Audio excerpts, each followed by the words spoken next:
Alright, what's up guys? Welcome to this episode of Tech Stuff. Today we're going to talk about all the equipment that I use to set up my podcast. Now these are not exactly beginner levels, nor are they advanced. I would say somewhere in the middle. And if you're looking to start on a budget, I would recommend just starting off with your phone. But for me, these are some of the items I picked up along the way to help with my setup. So with all these items laid out, I'm going to go through each and every one of them, telling you guys the advantages, how much I bought it for, and how it contributes to my podcast setup. Now, not all of these items are actually essential, so I will arrange them according to what's the most essential and what is the least essential and more of a luxury item. So before we start this whole video wasn't sponsored by any of these brands. I bought this all with my own money, and I think I kept it under $1,000. I don't know. I'll put the number somewhere up here of how much I spent on this. But without further ado, let's get into unboxing all this. Alright guys, so let's just get started with the most important thing that all podcasters need, a good set of microphones. This is the Rode Podmic, released in 2019. It was meant to be an affordable alternative to the Podcaster mic by Rode as well.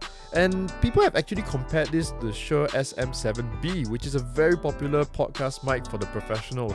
And I can say that I'm very pleased with the sound quality. I'm using it right now to record this, so if it's any example, you can use the audio from this video. So, like I said, it's an affordable alternative coming in at about $100 US, 150 Singapore dollars if you're living here.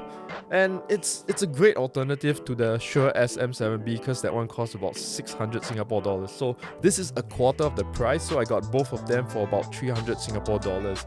So this mic just comes in the box alone. It doesn't come with any wires or any stands, and it actually feels quite heavy. If I'm not wrong, it's a bit heavier than the Shure SM7B. So I'm just going to open one of these boxes right now to show you guys what you get inside.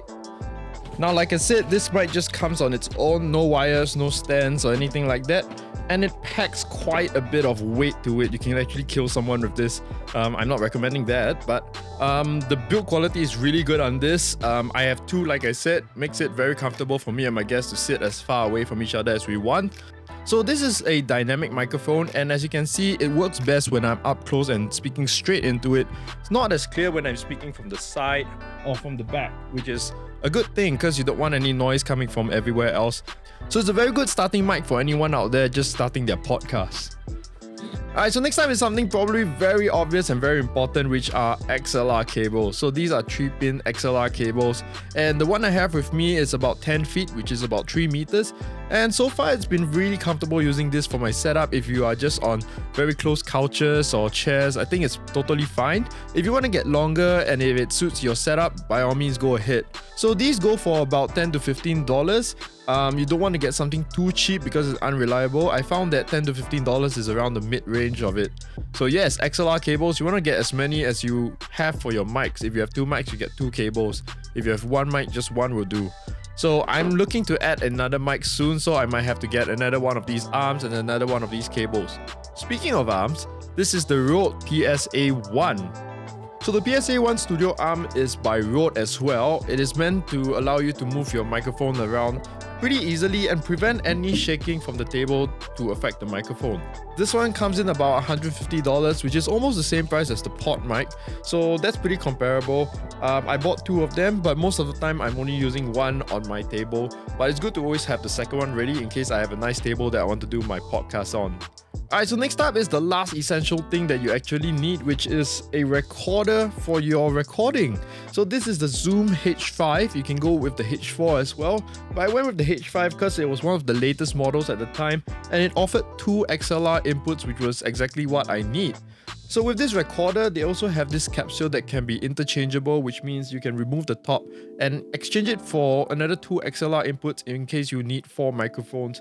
It's a very flexible piece of equipment. I use it as well to record other things. You don't have to just use it for your microphone. I'm actually using mine right now over here. And it's connected to my headphones for me to monitor the sound, and just 1 XLR cable that goes into this microphone.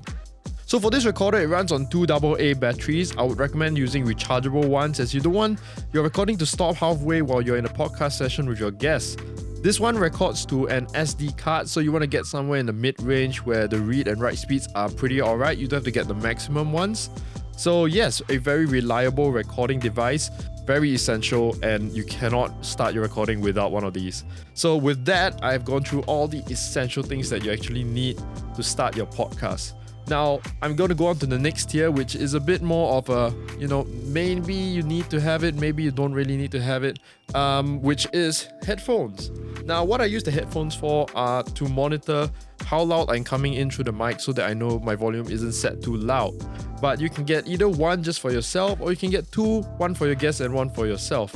Now, the reason I got two is mainly because I want my guests to be aware of how close they are to the mic and how loud they are. Sometimes your guests might be laughing and they might be going further and further away from the mic and you can't really hear them, so you want them to be very aware of their volume. So I find that this would be a very good thing if you have the extra cash to spend.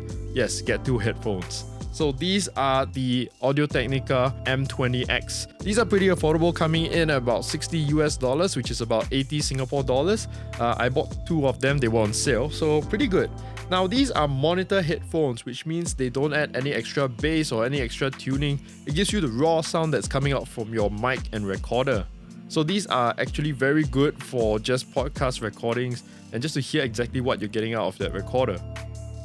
Now, this is where it gets a bit complicated, and like I said, these are luxury items that you don't exactly need, but it's kind of nice to have them. And when you have two headphones, now you need to get something else, which is a headphone amplifier. Now, this device here allows you to have an input of audio into this machine, and it allows two outputs, or even four for this case. So this headphone amplifier is by Behringer. What it does is it takes the audio that you input into it and splits it out into 4 different channels, which means up to 4 people can listen to the same audio coming out from your recorder at the same time. Now, this is when my setup got a bit more complicated because so far everything is all battery powered. The recorder is battery powered, the mics don't need any extra batteries, the headphones don't need any extra batteries. But this amplifier requires a power input, which then limits my portability of my setup. So do think about that before you go ahead and get more stuff that you don't necessarily need. But for me, I think this is quite an essential item for me. Like I said, I prefer my guests to have their own headphones. So I'm going to try to find a way to get this to become more portable, maybe get a portable battery or something like that, or maybe just get a simple wired headphone splitter. So yes, this is the Behringer, pretty cheap, coming in at about $40. Alright, so that's all the equipment that you actually need to set up a podcast. I wouldn't say that this is a budget setup or anything like that. I think it's somewhere in the middle tier.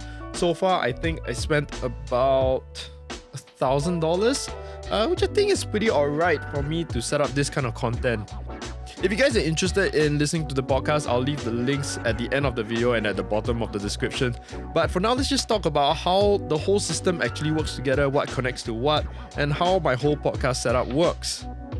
Alright, so let's just start this setup with the most important thing, which are the microphones.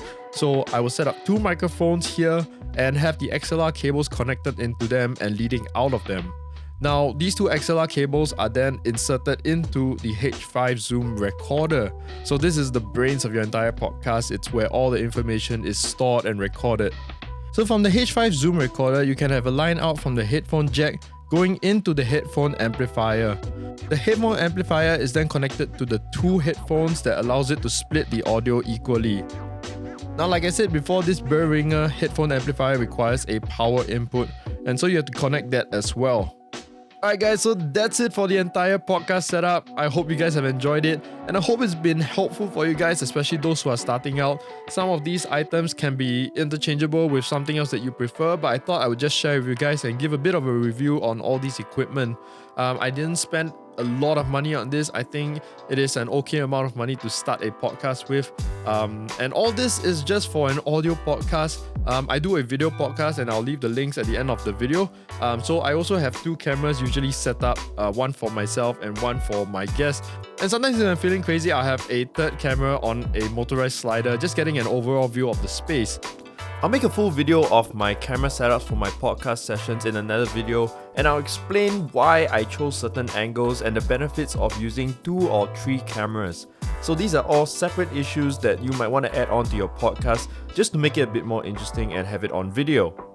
Alright guys, that's it for me. I hope you guys have enjoyed this video. Like it if you liked it, subscribe if you haven't. Check out some of the podcasts that I've made. I'll link it somewhere up here.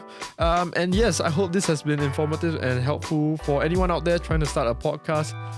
But yeah, I'll see you guys in the next video.